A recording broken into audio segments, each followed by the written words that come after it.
Welcome student. हम पढ़ रहे थे रिपोर्टेड स्पीच के बारे में और पिछली क्लासों में हम रिपोर्टेड स्पीच के टेंस चेंजेस को और प्रोनाउन चेंजेस को हम देख चुके हैं कि कोई भी टेंस आपको दिया हुआ है तो वो कैसे चेंज होगा, कोई भी प्रोनाउन आपको दी हुई है तो वो कैसे चेंज होगी, फर्स्ट पर्सन दिया हुआ है तो वो कैसे चेंज होगा, सेकंड पर्सन आपको दिया हुआ है तो वो कैसे चेंज होगा और थर्ड पर्सन में क्या चेंज होते हैं ये भी हमने देख लिया।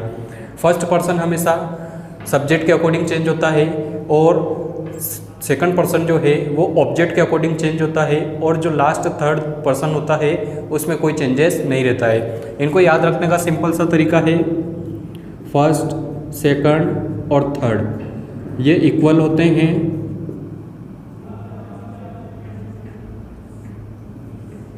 SON सन से आप याद रख सकते हैं कि फर्स्ट पर्सन हमेशा सब्जेक्ट के अकॉर्डिंग चेंज होगा, सेकंड पर्सन ऑब्जेक्ट के अकॉर्डिंग चेंज होगा और थर्ड पर्सन में नो चेंज रहेगा, कोई परिवर्तन नहीं होगा।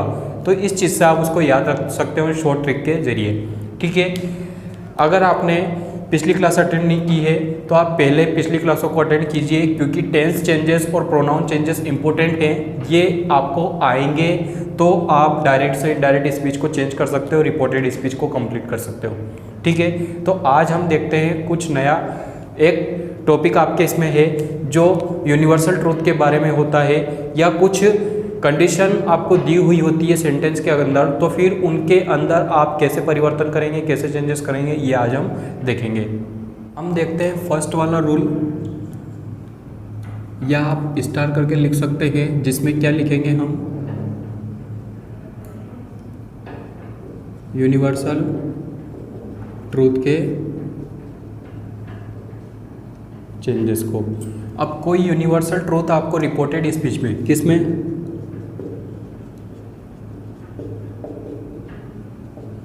रिपोर्टेड स्पीच के अंदर कोई यूनिवर्सल ट्रूथ आपको दिया हुआ है, उस यूनिवर्सल ट्रूथ को आपको कोई चेंज नहीं करना है, जो है वही रहेगा रिपोर्टेड स्पीच के अंदर। ठीक है, तो इसके टेंस में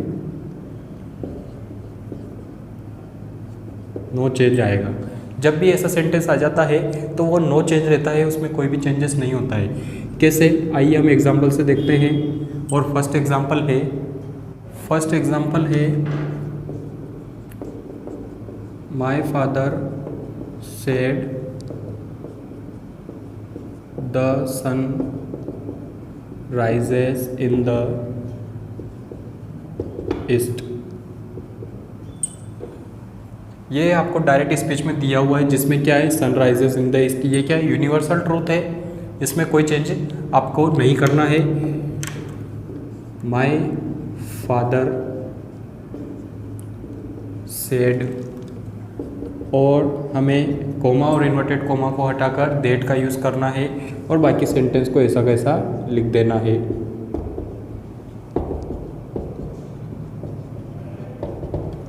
ऐसा क्यों लिखा, क्योंकि इसके अंदर यूनिवर्सल ट्रूथ है। यूनिवर्सल ट्रूथ मतलब शाश्वत सत्य या सार्वत्रिक सत्य, जिसमें क्या होता है, उसमें अपन अपनी मर्जी से कोई चेंजेस नहीं करते हैं, जो फिक्स है वो फिक्स ही रहेगा। The sun rises in the east, सूर्य पूर्व में उदय होता है तो होता ही है, उसमें हम कोई चेंज नहीं कर सकते। तो ये है यूनिवर्सल ट्रूथ। और ऐसा सेंटेंस आ जाता है तो इसके टेंस में आपको कोई चेंज नहीं करना है, एज इट इज़ आपको लिख देना है, सिर्फ कोमा इन्वर्टेड कोमा को हटाकर दैट का उपयोग करना है। ठीक है, सेकंड एग्जाम्पल को हम देखते हैं।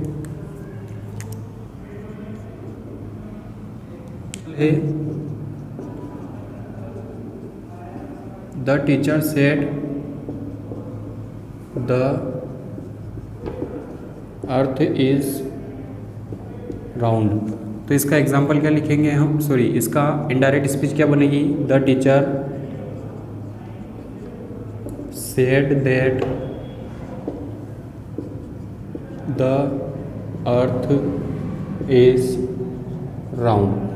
ठीक है, तो इसमें भी यूनिवर्सल ट्रूथ है, द अर्थ इज राउंड, तो इसमें भी कोई चेंजेस आपको नहीं करना है। इन्वर्टेड कोमा और कोमा को हटाकर दैट का उपयोग किया, बाकी एज इट इज सेंटेंस को लिख दिया, तो इसमें भी कोई चेंजेस आपको नहीं करने हैं। ठीक है, तो ये हुआ आपके यूनिवर्सल ट्रूथ से चेंजेस।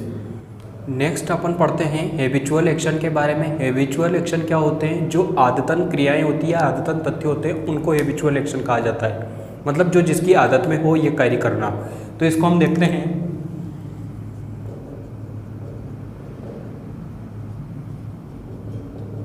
और जब भी हैबिचुअल एक्शन आ जाए रिपोर्टेड स्पीच के अंदर तो इसके टेंस में भी कोई चेंजेस नहीं होते हैं, एज इट इज़ आपको लिख देना होता है। कैसे? एग्जाम्पल को हम देखते हैं। फर्स्ट एग्जाम्पल है, देखते हैं अपन फर्स्ट एग्जाम्पल को। तो फर्स्ट एग्जाम्पल है he said the dog bark at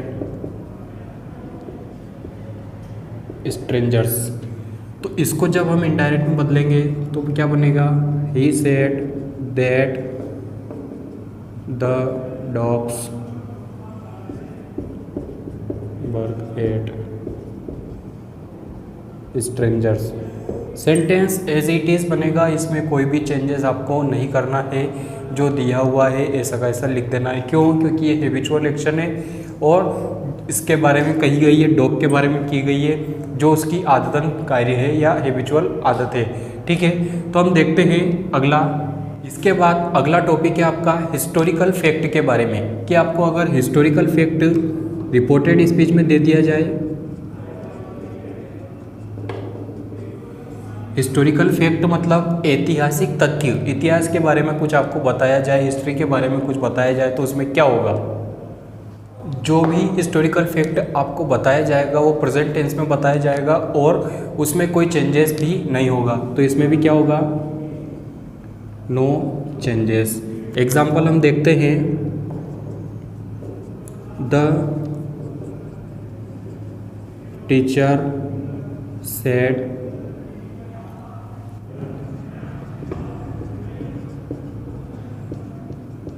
Samudragupta is called the Napoleon of India.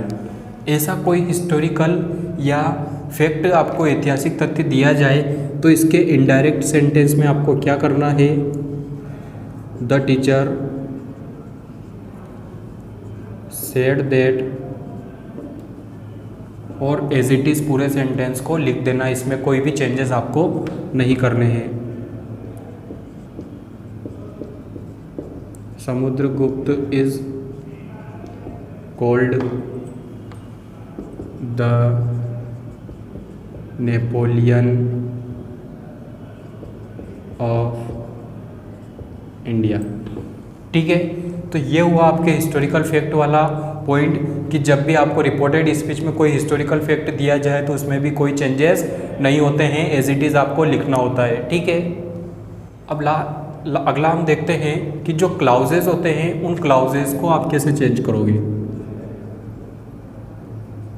Clauses मतलब उपवाक्य, किसी भी सेंटेंस में दो क्लाउजेज एक साथ लिखे हुए हो रिपोर्टेड स्पीच के अंदर, तो आप उसमें क्या चेंज करोगे ये आपको इसमें देखना है। ठीक है, जो भी क्लाउजेज सेंटेंस होगा वो जिस टेंस में लिखा हुआ है उसी टेंस को हम शो करेंगे, लेकिन जो हमारा प्रोनाउन चेंजेस है वो इसमें कंपलसरी है। कैसे? एग्जाम्पल के थ्रू हम देखते हैं। एक एग्जाम्पल है, he said when I was Delhi I visited the red fort. इस तरीके से सेंटेंस आपको डायरेक्ट स्पीच में दिया हुआ है, उसको इनडायरेक्ट बनाना है। तो he said that when I was Delhi, तो व्हेन और आई किसके अकॉर्डिंग चेंज होता है? हमने प्रोनाउन चेंजेस में देखा था सब्जेक्ट के अकॉर्डिंग, है ना। तो when he was Delhi he visited the red fort.